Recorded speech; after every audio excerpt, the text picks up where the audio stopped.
Good morning, my esteemed viewers. You're welcome to today's program. Today is 10th of July, 2025, and we'll be discussing Nigerian politics in Nigeria today. Now, what are the permutations for 2027 between the APC and the coalition? Note, we only have two working parties today. It is the opposition coalition and the APC. According to the APC, if Tinubu were to conduct elections today, Tinubu has a 45% chance to win the elections. I repeat, according to the APC, if Tinubu were to conduct elections today, Tinubu has a 45% chance to win the elections. Now, right now, this is where the president stands if elections were held today. 30% he's going to get in the northwest, 35% he's going to get in the northeast, 65% he's going to get in the southwest, 65% in the southwest, 55% he's going to get in the south-south, 55% he's going to get in the north-central, and 30% he's going to get in the southeast. If you're watching this broadcast, I want you to give your permutations in the different geopolitical zones, in the different regions, what the president, Bola Ahmed Tinubu, is likely to score if elections were to be conducted today. Now, with these permutations from the APC, this puts Tinubu at 45% chance of winning the elections if elections were conducted today. Now, moving further, in a two-horse race, it is very dangerous for the president. For instance, now, if you have only two candidates, top candidates, from the persons of, because the most popular presidential candidates today, we have Tinubu, we have Obi and Atiku. These three persons are most the people that are involved in this, that are serious about these elections. Now, if it is just two-horse race, it will be a difficult one for President Bola Ahmed Tinubu, which means if it is just Atiku, Obi, coalition, and a Tinubu, it is going to be very, very difficult for President Bola Ahmed Tinubu. According to the APC, in a two-horse race, this is very dangerous. It doesn't mean that he cannot still pull through and win the elections, but in a two-horse race between Atiku Obi coalition, then only Tinubu, it is going to be very difficult for the APC to win the elections. Now, to brighten his chances, there has to be a third force from northern Nigeria, which means, okay, if Tinubu is going to have a clear win, 2027, if elections are conducted today, there should be three people running for elections. Three persons running for elections. Now, bright chances and a third force from north means Tinubu is contesting, Obi or Atiku is contesting, then a northerner, a strong northerner, as a third contestant from either the coalition PDP or the APC. Tinubu is contesting against Atiku or Obi from the coalition and a northerner. That northerner will help split votes in northern Nigeria. That is a third force that will brighten the chances of Tinubu winning the elections. For instance, we have PDP. We have some elements in the PDP that if they run for elections, they will divide the votes the PDP will give to an Atiku according to the postulations. Yes, according to postulations. Now, going forward, the president is better off with Peter Obi becoming the VP to Atiku than running as a third force. The president is better off with Peter Obi becoming the VP to Atiku than running as a third force, which means it is better that Atiku becomes the presidential candidate of the APC, of the ADC, and Peter Obi becomes his vice, than Peter Obi pulling out of the ADC and running as an independent candidate. For instance, like we started, two-horse race is detrimental. Yes, two-horse race is tough for Tinubu at Atiku Obi coalition and Tinubu.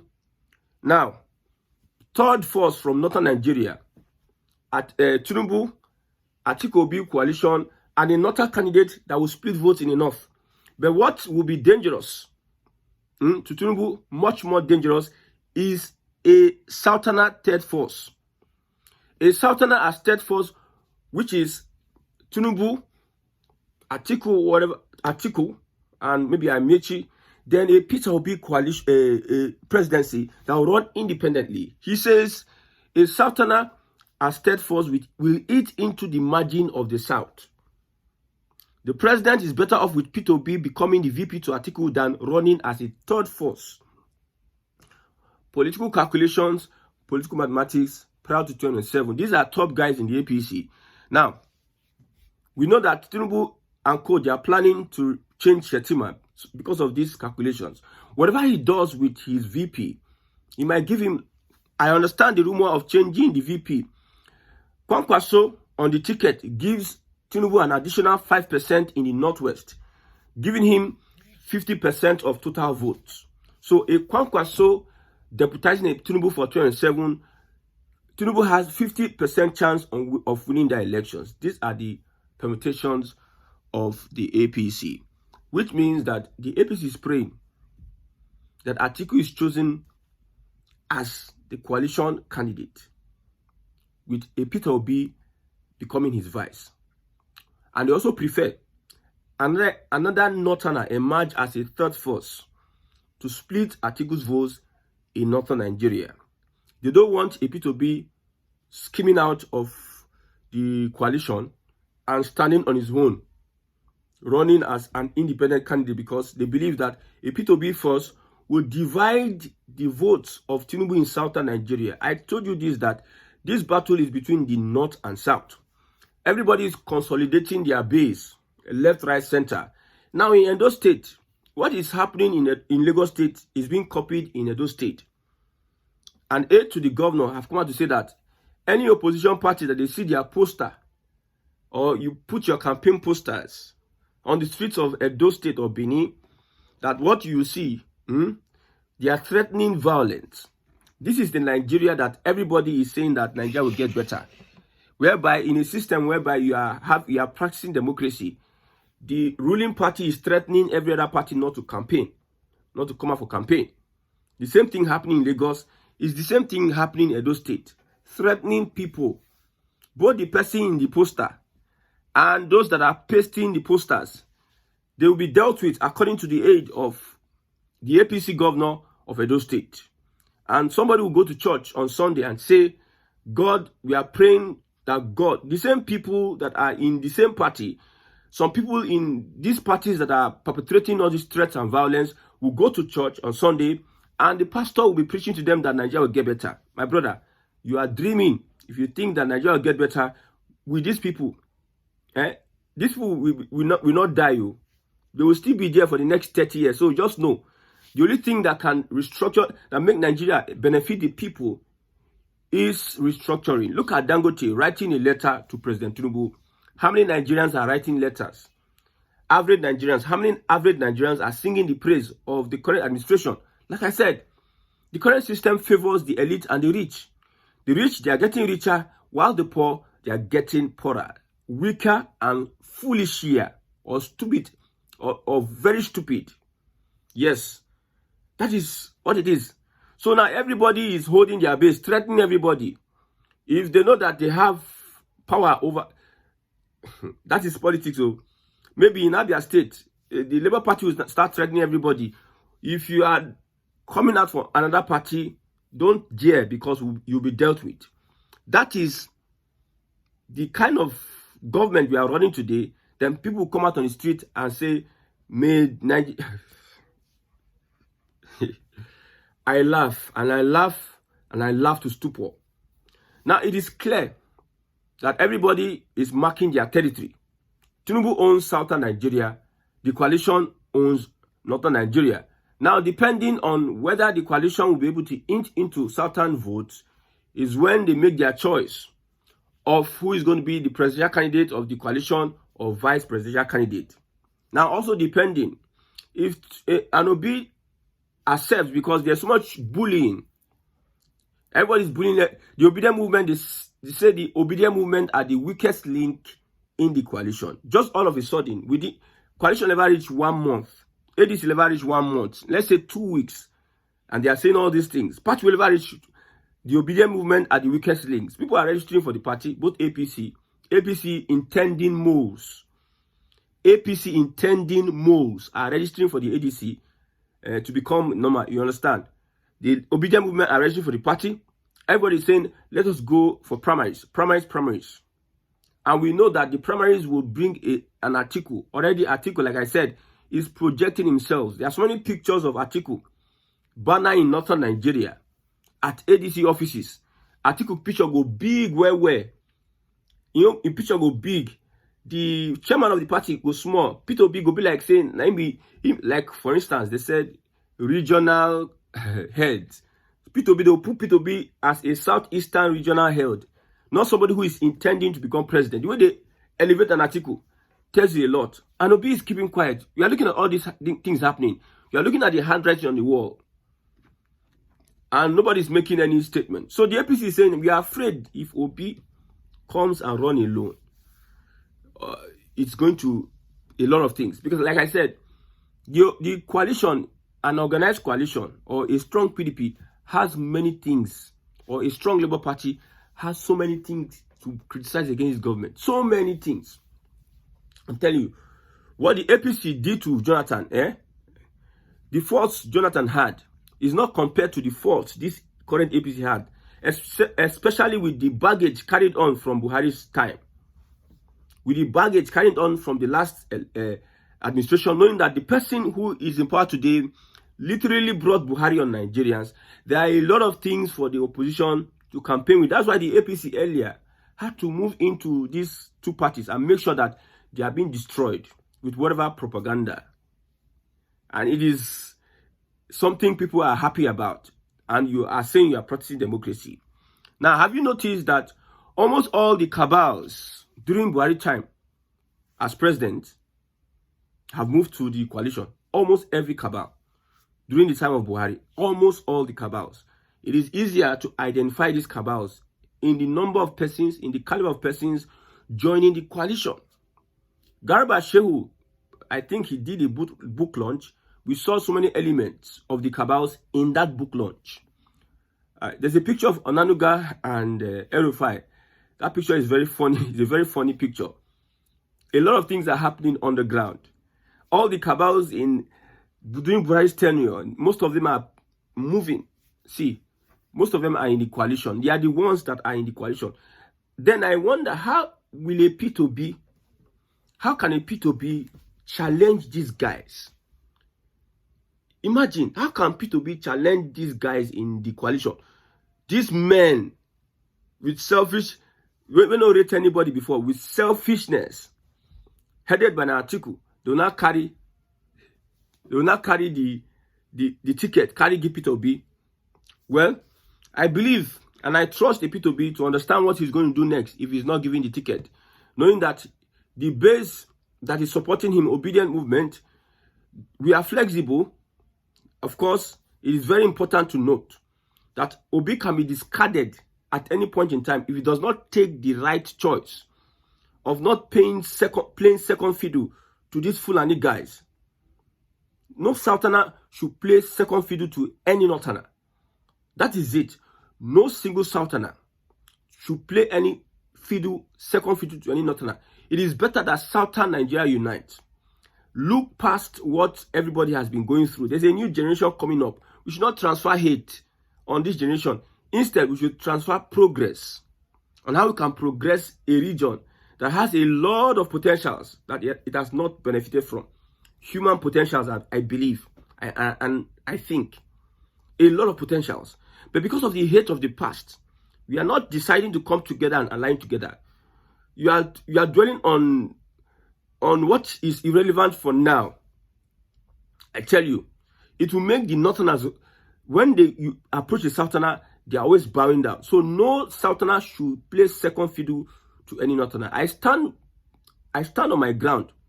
If it is inferiority complex or because of how you have been socially engineered to think that a Northerner like Atiku cannot deputize a P2B, my brother, you don't know, you are not ready for a Nigeria that wants to work.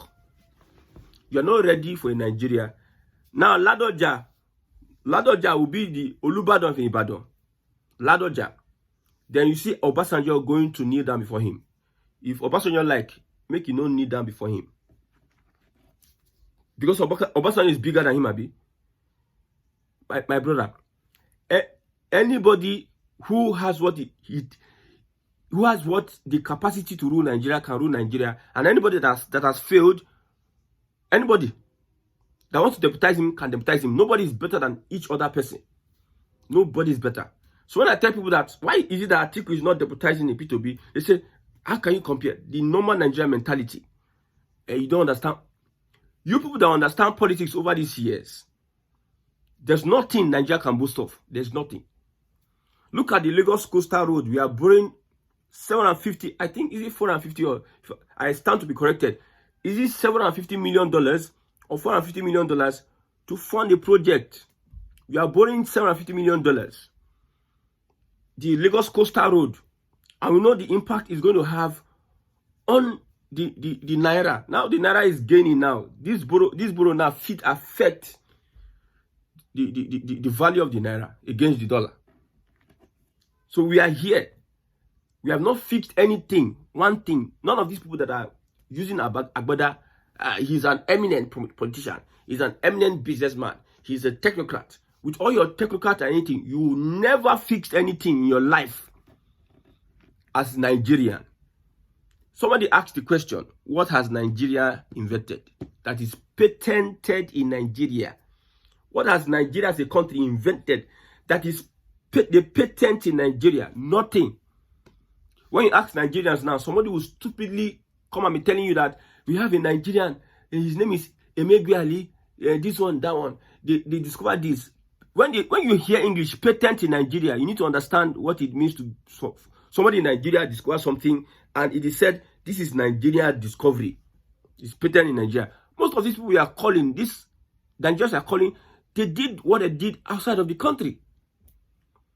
So all these things we are looking at ourselves, blah, blah, blah, blah. So this North and South thing, like I said, we must maintain it too, because it's only a certain person that can really fix this country. Now, look at what Boss Mustafa said. Boss Mustafa, you know him. I think SSG. Yes, SGF. Secretary to the Government Federation. He says, President Tinubu did not make Buhari president, Boss Mustafa. For the first time since 2002, when President Bola Ahmed Tinubu, as a presidential aspirant, declared he made former President Muhammad Buhari Nigeria's president in 2015, the immediate past secretary of the Federation, Boss Mustafa, has dismissed the claim, stressing that the merger only produced 3 million votes in addition to the Buhari's existing 12 million votes in the north. You know what this wants to do? They are trying to play politics. They are saying Buhari, Northern Nigeria, what brought even Buhari into power is not a Tinubu whatever alliance and whatever. That the Tinubu alliance brought 3 million votes into the vote. But Northern Nigeria got 12 million votes. That is what the North is saying. That's why I tell you that this North, okay? So Tinubu is not really consequential when we talk about bringing Buhari into power. But Buhari has been using 12 million votes for many years, and he was shedding tears. He was shedding tears. With all the tears he shed, at the end of the day, no show for him. So somebody that's made that happen, with whatever he brought to the table, he actually helped Buhari to think out of the box and form an alliance to get him into power. All these people were there the other time. They did not even advise, they did not even come up with the idea of aligning with a force in southern Nigeria and plan what they planned and do the propaganda they did and all the evil things they threatened on Nigerians and the Nigerian state. They never thought of it. They were never creative to think of such a thing that they can do. But they are now coming to tell us that Tinubu only brought 3 million votes, but Buhari got 12 million votes. Okay, they are trying to prep up the Northerners that we have what it takes. We have the votes, the majority of votes, to make sure that we relegate Tinubu. You see, the way the confidence Northerners are using to speak in Northern Nigeria, They have told you that anybody that rig election, the person they go send them to Increator. Anybody that rig election in Northern Nigeria. That's what they are saying. And they believe that the indoctrination is much with that their BBC Hausa and whatever media they have in Northern Nigeria. They speak Hausa to themselves. They believe that they will send Buhari back. They believe that the APC will do nothing except for rigging the elections. Now, the issue of NURTW in Lagos threatening voters using style, body language, they got away during the last elections. Nobody got arrested. Nobody, those one that carry ballot box with their eyes they show. DSS no fit locate them. You know that one. Those people that were captured with ballot box on a bike that were posted. It was posted online. DSS no fit locate those ones to. That is a Nigeria that you are saying that will get better. A Nigeria. And you that want to fix the Nigeria, you are afraid to stand up to these guys. You are afraid. If they shoot gun here today, bam, you are afraid to run. You are not willing to die for what you believe in. And you are coming to preach to me that don't say Nigeria will not get better. Pray for you. If it's up now, what will you do? Look at what Kenyans are doing. Look at what even the average class are doing. Even institutions in Kenya are standing for the people. Both people that will go to church, both people that get job. You know, when you get job in the federal government of APC, they'll come to church. Look at Wike every time he goes to church and start giving thanksgiving. And tomorrow, when they say the church is part of the problem, they say, not all churches. When these things are happening, what the Christian of old, why we had the Christianity we have today, some good people stood up and sacrificed their life, paid with their lives to secure the kind of Christianity we had that we are losing today. You are still out there, you fold your hands. Now they are threatening people in Edo State, in Lagos State. Some people fold their hands. When there's a clash now, the people that fold their hands, they will not come out. I just wish thunder from heaven would just strike you. When you needed to speak, when people have started threatening people, you will not speak. But when there's an escalation, that's when you come out and speak. And one funny thing is that people of our past generation, the last generation, they will use age to want to gaslight you. But see what they have transferred to the young people. Cowardice, foolishness, irresponsibility. That's what the people that came before us transferred to us after gaslighting us. May God help Nigerians.